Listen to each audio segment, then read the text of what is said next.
Salam sejahtera Malaysia, denyut nadi suara rakyat bergema di channel ini. Terima kasih kerana terus bersama dalam channel ini. Untuk mendapatkan berita terbaru setiap hari, sila tekan butang subscribe, like dan share. Kita akan mulakan berita terkini pada hari ini. Denyut nadi suara rakyat bergema di channel ini.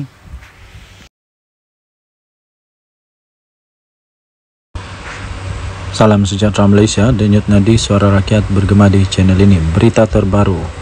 Bekas Ketua Staf Eskom menyaman PDRM menuntut sebanyak RM100 juta ringgit Malaysia 20 Ogos 2024 daripada Astro Awani. Berita penuh. Tawau. Bekas Pegawai Ketua Staf Perisikan Eastern Sabah Security Command atau ESSCOM Senior Assistant Commissioner Bersara Datuk Mat Zaki Mat Zain bersama 3 lagi anggota yang lain telah memfailkan writ saman dan tuntutan ganti rugi yang bernilai sebanyak RM100 juta ringgit Malaysia kepada Polis Diraja Malaysia PDRM. Writ saman dan tuntutan itu telah difailkan bagi tujuan untuk ganti rugi khas, 1 deklarasi dan 1 permohonan maaf daripada 11 defendant di Mahkamah Tinggi Tawau melalui Moses Lincoln & Co. Sandakan pada 15 Ogos yang lalu. Defendant itu terdiri daripada bekas pengarah Jabatan Siasatan Jenayah JSJ PDRM iaitu Datuk Seri Abdul Jalil Hassan, Ketua Polis Kuala Lumpur Datuk Rusdi Muhammad Isa, Ketua Polis Selangor Datuk Hussein Omar Khan dan beberapa Pesuruhjaya Polis Sabah dan bekas Pesuruhjaya Polis Sabah Datuk Idris Abdullah sebagai defendant pertama hingga keempat. Turut dinamakan ialah Ketua Polis Daerah Tawau Assistant Commissioner Jasmine Husin, Assistant Commissioner TS Dr. Muhammad Hakim Hashom, Deputy Superintendent Yusman Syari Marinsyah dan bekas Ketua Polis Negara Tan Sri Akril Sani Abdullah Sani turut dinamakan sebagai defendant kelima hingga ke-8. Sementara itu, PDRM, Jabatan Peguam Negara dan Kerajaan Malaysia pula sebagai defendant ke-9 hingga ke-11. Menurut kenyataan Mat Zaki, tindakan itu diambil walaupun mereka telah pun dibebaskan dan telah dilepaskan daripada tuduhan 302 Kanun Keseksaan kerana terbukti tidak bersalah. Katanya, tetapi saya dan bekas anggota Eskom sebelum ini di bawah saya terus ditekan dari berbagai sudut, dipindahkan keluar dari Eskom dan kemudian dipindah keluar dari kontijen Sabah tanpa justifikasi yang jelas seolah-olah kami telah bersalah. Katanya, kes kami sebelum ini telah tular di media utama, media alternatif serta media sosial dan ia telah menyebabkan masyarakat umum dan rakan-rakan sepasukan telah menganggap kami memang pelaku yang bersalah di dalam kes pembunuhan yang dituduh terhadap kami. Katanya, perkara ini telah menjejaskan maruah, nama baik serta reputasi kami dengan teruk sehingga ke hari ini. Tambahnya lagi, tuduhan dan tangkapan yang salah yang dibuat tanpa bukti ini juga telah menjejaskan reputasi saya dalam komuniti perisikan Malaysia, Filipina dan Indonesia yang mana sebelum kes ini saya telah berjaya membina jaringan kerja yang baik untuk bersama-sama menjaga keselamatan perairan 3 negara dari ancaman pengganas rentas sempadan, katanya dalam satu kenyataan pada Selasa. Tambah beliau lagi, walaupun telah dilepaskan daripada tuduhan oleh mahkamah selepas setahun direman di penjara, namun pihak yang bertanggungjawab dalam pertuduhan salah terhadap mereka tidak pernah berusaha untuk memohon maaf. Mereka juga tidak cuba memulihkan maruah nama baik dan reputasi kami yang terjejas teruk dengan tuduhan yang tidak benar. Malah setelah bebas, kami terus ditekan dari pelbagai sudut oleh defendant biarpun kami masih dalam proses untuk pulih dari kesan trauma yang disebabkan oleh tuduhan salah yang mereka buat, katanya. Dalam kenyataan tersebut, Mat Zaki pada itu mendakwa mereka terpaksa mengambil tindakan mahkamah dengan menuntut ganti rugi dan memulihkan maruah mereka di mata masyarakat. Beliau juga turut mendedahkan bahawa 3 lagi bekas pegawai dan anggota Eskom yang telah dituduh bersama mereka juga dijangka turut memfailkan tindakan sama dalam masa terdekat melalui peguam masing-masing. Denyut nadi Suara Rakyat bergema di channel ini. Berita ini daripada astroawani.com bertajuk Bekas Ketua Staf Eskom saman PDRM tuntut 100 juta ringgit Malaysia. Denyut nadi Suara Rakyat bergema di channel ini. Jangan lupa tekan butang subscribe, like dan share. Malaysia kita punya, cintai Malaysia ku, kita jaga kita. Kita jumpa lagi. Bye-bye. Salam sejahtera Malaysia, denyut nadi Suara Rakyat bergema di channel ini. Terima kasih kerana terus bersama dalam channel ini. Untuk mendapatkan berita terbaru setiap hari, sila tekan butang subscribe, like dan share. Kita akan mulakan berita terkini pada hari ini. Denyut nadi Suara Rakyat bergema di channel ini. Salam sejahtera Malaysia, denyut nadi Suara Rakyat bergema di channel ini. Berita terkini yang mengejutkan seluruh Malaysia. Berita ini dipetik daripada sinarharian.com.my bertajuk Saya Campar Muhyiddin dedah nama 115 ahli parlimen, kata Puan Zarkasi. Berita penuh. Shah Alam dikemas kini. UMNO mencampar bekas Perdana Menteri Tan Sri Muhyiddin Mat Yassin supaya mendedahkan nama 115 ahli parlimen yang beliau dakwa telah menyokong beliau sewaktu menjadi ketua kerajaan pada ketika itu. Ahli Majlis Kerja tertingginya, Datuk Dr. Muhammad Fauzal Karshi berkata, kenyataan yang dibuat itu perlu berlandaskan fakta dan tidak hanya membuat tuduhan kosong tanpa mengemukakan sebarang bukti.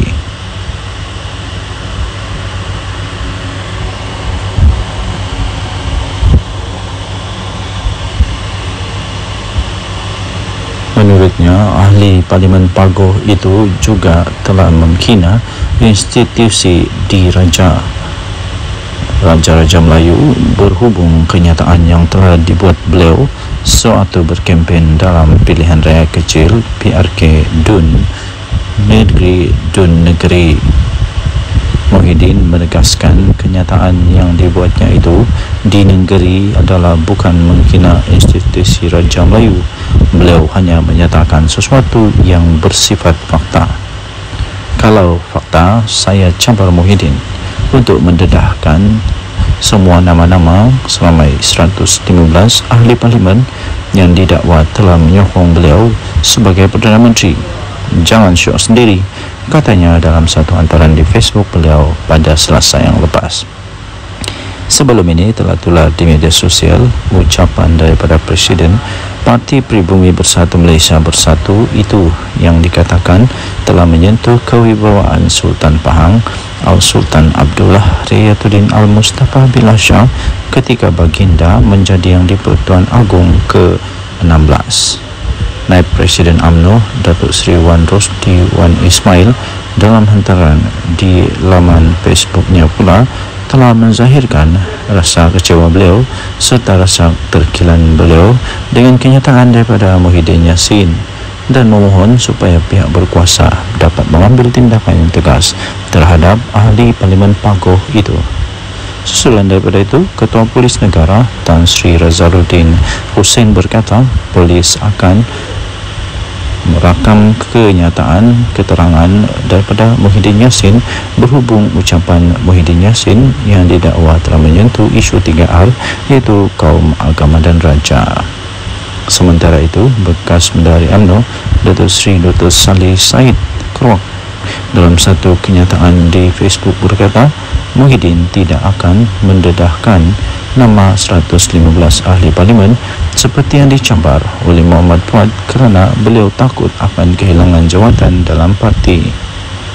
Tambah beliau, pengerusi Perikatan Nasional PN tersebut tidak mempunyai sokongan seramai itu dan hanya membuat andaian sendiri. jika Muhyiddin Yassin cuba untuk mendedahkan nama 115 ahli parlimen tersebut, beliau akan hilang kredibiliti sebagai seorang pemimpin apabila sebilangan ahli-ahli parlimen tidak mahu mengesahkannya. Perkara ini akan menyebabkan PN menolak beliau daripada jawatan pengerusi untuk diganti dengan seorang pemimpin yang mempunyai kredibiliti yang bijak. Dajat Nadi, Suara Rakyat, bergema di channel ini. Jangan lupa tekan butang subscribe, like dan share. Malaysia kita punya, cinta Malaysia aku, kita jaga kita. Bye-bye.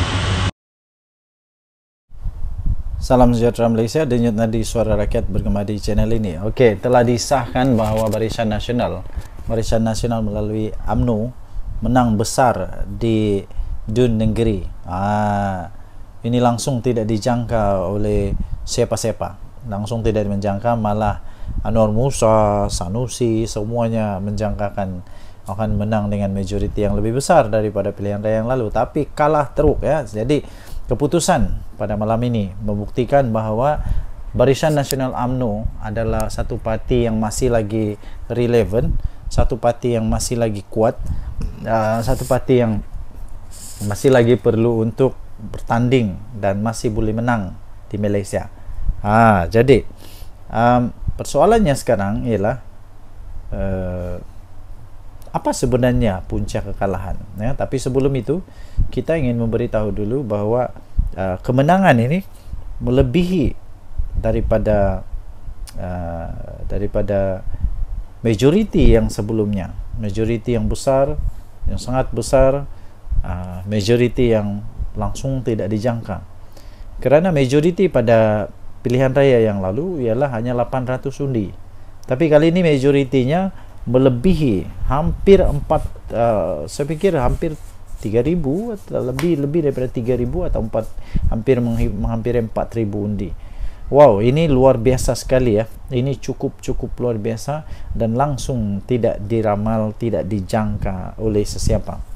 Jadi tuan-tuan dan puan yang dihormati sekalian, saya sebenarnya sudah mulai mengetahui perkara itu. Saya sudah mulai perasan tentang perkara itu apabila keputusan diumumkan menyatakan bahawa di tempat orang asli, PDM orang asli, bahawa semua PDM orang asli dimenangi oleh Barisan Nasional. Semua PDM orang asli dimenangi oleh Barisan Nasional. Bila saya tahu itu saja, seperti perbincangan dengan beberapa orang kawan, saya memang sudah dapat tahu bahawa memang bersatu ataupun ya memang Perikatan Nasional dalam masalah besar. Dan seperti yang saya jangka, memang betul lah Perikatan Nasional kalah dengan teruk sekali. Bukan kalah sikit tau, dengan teruk sekali. Jadi walau bagaimanapun ramai juga penyokong-penyokong yang masih tidak dapat menerima kekalahan mereka, sehingga macam-macam lah tomahan, dikata inilah itulah, kemudian Anwar Musa kata kalah kerana itu inilah. Tapi sebenarnya kekalahan tetap kekalahan, dan saya ingin ucapkan tahniah kepada Barisan Nasional yang sudah menang. Kita jumpa lagi, bye-bye. Salam sejahtera Malaysia, Denyut Nadi Suara Rakyat bergema di channel ini. Adakah anda setuju sekiranya Muhyiddin Yassin meletak jawatan sajalah daripada Presiden dan bersaralah? Kerana selepas pilihan raya di Dun Negeri ini, saya dapati satu perkara yang jelas, ialah setiap kali bersatu bertanding kalah. Setiap kali bersatu bertanding kalah. Dia pakai apapun bendera, apapun lambang, sama ada lambang Bersatu kah, lambang PAS kah, lambang Perikatan Nasional kah, dia tetap kalah. Kalah juga kalah. Kalah di semua tempat kalau saya tidak silap. Kalau saya silap tolong betulkan. Dia bertanding di sana kalah, dia bertanding sini kalah, dia bertanding sana kalah, mana-mana tempat dia bertanding kalah. Tapi kalau PAS bertanding, mana-mana dia bertanding menang. Tapi kalau Bersatu je kalah. Adakah disebabkan oleh Muhyiddin Yassin? Jadi Muhyiddin Yassin perlu bertanggungjawab dengan perkara inilah. perlu mengambil tanggungjawab kepada perkara ini pada pendapat saya. Kalau beliau betul-betul mempunyai fikiran, mempunyai satu pertimbangan, saya pikir dia patut mempertimbangkan untuk letak jawatan. Itu bagus juga, itu letak jawatan. Berilah peluang kepada yang lain untuk jadi untuk jadi panglima atau jadi ketua. Ini saya pun heran, daripada sebuah parti yang tidak kuat tapi jadi presiden untuk satu gabungan politik yang memang kuat di Malaysia. Tapi dari satu parti politik yang tidak kuat pun kalah memanjang. Jadi coba bayangkan dilema yang dilalui oleh PAS sekarang. Mau buang salah, tidak buang salah, mau teruskan salah, tidak teruskan salah. Jadi memang dilema betul PAS sekarang. Jadi jangan sampai pula berkubur pula Perikatan Nasional. Jangan sampai pula PAS sudah fed up, sudah give up, sudah tidak dapat lagi menahan kesangsian, keraguan-raguan, dan akhirnya keluar daripada Perikatan Nasional. Kalau PAS keluar Perikatan Nasional, memang bersatu lingkup, betul. Bersatu akan betul-betul lingkup. Kalau Perikatan Nasional bubar, bersatu mau pergi mana? Bersatu mau gabung sama siapa? Semua tidak ada yang mau lagi bergabung dengan bersatu rasanya. PAS pun sama. Tiada sudah orang mau bergabung sama bersatu dengan PAS. Yang mau bergabung sama PAS mungkin UMNO lah, tapi UMNO pun tidak mau sudah. Selagi Zahid ada di sana memang tidak mau. Jadi bersatu lagi. Aduh, siapa yang mau bergabung sama bersatu? Tiada juga. Jadi saya pikir Muhyiddin patutlah untuk bersara daripada politik. Ambillah peluang untuk bersama dengan keluarga. Apa pendapat anda? Sila tinggalkan komen dari Suara Rakyat Bergema channel ini. Bye bye. Salam sejahtera Malaysia, denyut nadi Suara Rakyat Bergema di channel ini. Terima kasih kerana terus bersama dalam channel ini. Untuk mendapatkan berita terbaru setiap hari, sila tekan butang subscribe, like dan share. Kita akan mulakan berita terkini pada hari ini. Denyut nadi Suara Rakyat Bergema di channel ini. Salam sejahtera Malaysia, denyut nadi Suara Rakyat Bergema di channel ini. Berita terkini yang mengejutkan seluruh Malaysia. Berita ini dipetik daripada sinarharian.com.my. Bertajuk Saya Cabar Muhyiddin dedah nama 115 ahli parlimen, kata Puan Zarkasi. Berita penuh Shah Alam dikemas kini. UMNO mencabar bekas Perdana Menteri Tan Sri Muhyiddin Mat Yassin supaya mendedahkan nama 115 ahli parlimen yang beliau dakwa telah menyokong beliau sewaktu menjadi ketua kerajaan pada ketika itu. Ahli Majlis Kerja tertingginya, Datuk Dr. Muhammad Puan Zarkasi berkata, kenyataan yang dibuat itu perlu berlandaskan fakta dan tidak hanya membuat tuduhan kosong tanpa mengemukakan sebarang bukti.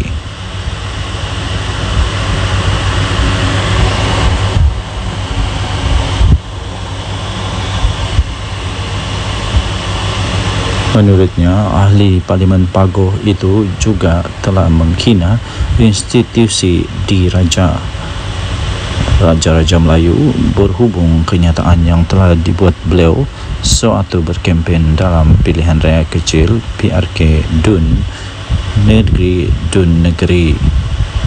Muhyiddin menegaskan kenyataan yang dibuatnya itu di negeri adalah bukan menghina institusi Raja Melayu. Beliau hanya menyatakan sesuatu yang bersifat fakta. Kalau fakta, saya cabar Muhyiddin untuk mendedahkan semua nama-nama seramai 115 ahli parlimen yang didakwa telah menyokong beliau sebagai Perdana Menteri. Jangan syok sendiri, katanya dalam satu hantaran di Facebook beliau pada Selasa yang lepas. Sebelum ini telah tular di media sosial ucapan daripada Presiden Parti Pribumi Bersatu Malaysia Bersatu itu yang dikatakan telah menyentuh kewibawaan Sultan Pahang Al-Sultan Abdullah Riyatuddin Al-Mustafa Billah Shah ketika baginda menjadi Yang di-Pertuan Agong ke-16. Naib Presiden UMNO Datuk Seri Wan Rosdi Wan Ismail dalam hantaran di laman Facebooknya pula telah menzahirkan rasa kecewa beliau serta rasa terkilan beliau dengan kenyataan daripada Muhyiddin Yassin dan memohon supaya pihak berkuasa dapat mengambil tindakan yang tegas terhadap ahli Parlimen Pagoh itu.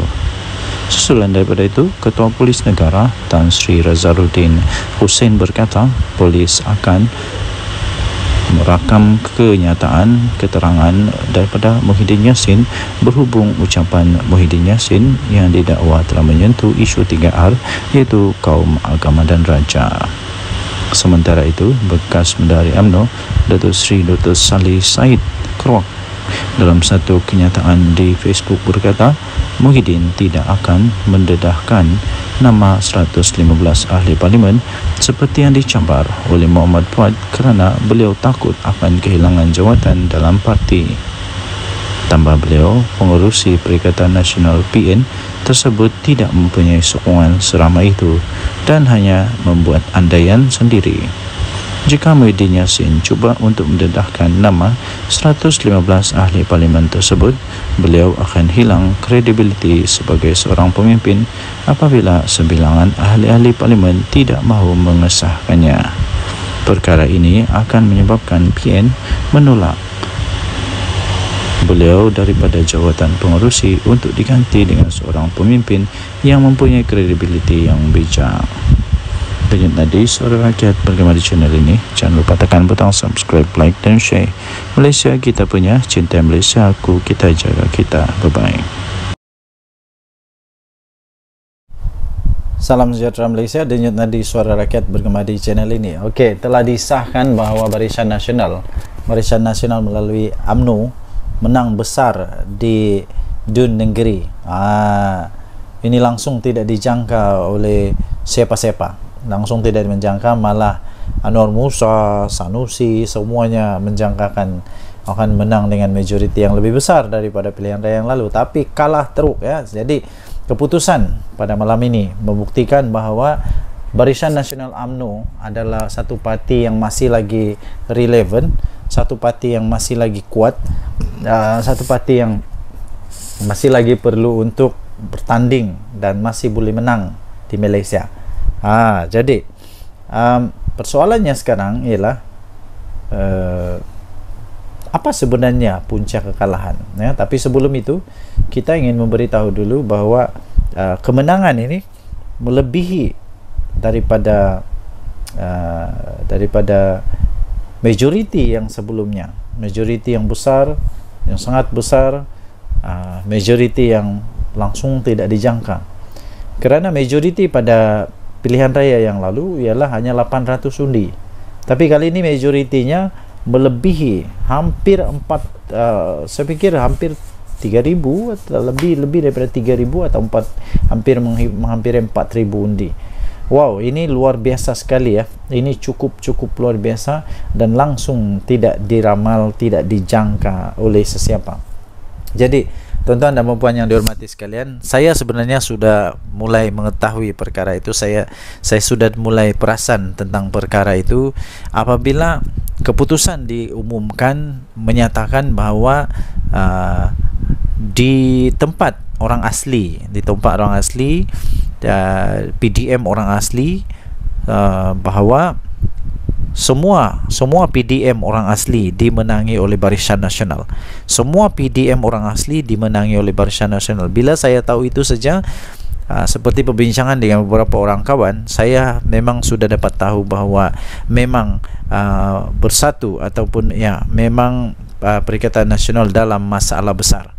Dan seperti yang saya jangka, memang betul lah Perikatan Nasional kalah dengan teruk sekali. Bukan kalah sikit tau, dengan teruk sekali. Jadi walau bagaimanapun ramai juga penyokong-penyokong yang masih tidak dapat menerima kekalahan mereka sehingga macam-macam lah, Tomahan dikata inilah itulah, kemudian Anwar Musa kata kalah kerana itu inilah. Tapi sebenarnya kekalahan tetap kekalahan, dan saya ingin ucapkan tahniah kepada Barisan Nasional yang sudah menang. Kita jumpa lagi, bye bye. Salam sejahtera Malaysia, denyut nadi suara rakyat bergema di channel ini. Adakah anda setuju sekiranya Muhyiddin Yassin meletak jawatan sajalah daripada presiden dan bersaralah? Kerana selepas pilihan raya di Dun Negeri ini, saya dapati satu perkara yang jelas, ialah setiap kali bersatu bertanding kalah. Setiap kali bersatu bertanding kalah. Dia pakai apapun bendera, apapun lambang, sama ada lambang Bersatu kah, lambang PAS kah, lambang Perikatan Nasional kah, dia tetap kalah. Kalah juga kalah. Kalah di semua tempat kalau saya tidak silap. Kalau saya silap tolong betulkan. Dia bertanding di sana kalah, dia bertanding sini kalah, dia bertanding sana kalah, mana-mana tempat dia bertanding kalah. Tapi kalau PAS bertanding, mana-mana dia bertanding menang. Tapi kalau Bersatu je kalah. Adakah disebabkan oleh Muhyiddin Yassin? Jadi Muhyiddin Yassin perlu bertanggung jawab dengan perkara inilah, perlu mengambil tanggung jawab kepada perkara ini pada pendapat saya. Kalau beliau betul-betul mempunyai fikiran, mempunyai satu pertimbangan, saya fikir dia patut mempertimbangkan untuk letak jawatan. Itu bagus juga, itu letak jawatan. Berilah peluang kepada yang lain untuk jadi untuk jadi panglima atau jadi ketua. Ini saya pun heran, daripada sebuah parti yang tidak kuat tapi jadi presiden untuk satu gabungan politik yang memang kuat di Malaysia. Tapi dari satu parti politik yang tidak kuat pun kalah memanjang. Jadi cuba bayangkan dilema yang dilalui oleh PAS sekarang. Mau buang salah, tidak buang salah, mau teruskan salah, tidak teruskan salah. Jadi memang dilema betul PAS sekarang. Jadi jangan sampai pula berkubur pula Perikatan Nasional. Jangan sampai pula PAS sudah fed up, sudah give up, sudah tidak dapat lagi menahan kesangsian, keraguan-raguan, dan akhirnya keluar daripada Perikatan Nasional. Kalau PAS keluar Perikatan Nasional, memang bersatu lingkup, betul. Bersatu akan betul-betul lingkup. Kalau Perikatan Nasional bubar, Bersatu mau pergi mana? Bersatu mau gabung sama siapa? Semua tidak ada yang mau lagi bergabung dengan Bersatu rasanya. PAS pun sama. Tiada sudah orang mau bergabung sama Bersatu dengan PAS. Yang mau bergabung sama PAS mungkin UMNO lah, tapi UMNO pun tidak mau sudah. Selagi Zahid ada di sana memang tidak mau. Jadi Bersatu lagi. Aduh, siapa yang mau bergabung sama Bersatu? Tiada juga. Jadi saya fikir Muhyiddin patutlah untuk bersara daripada politik. Ambillah peluang untuk bersama dengan keluarga. Apa pendapat anda? Sila tinggalkan komen. Jadi dari Suara Rakyat Bergema channel ini. Bye bye.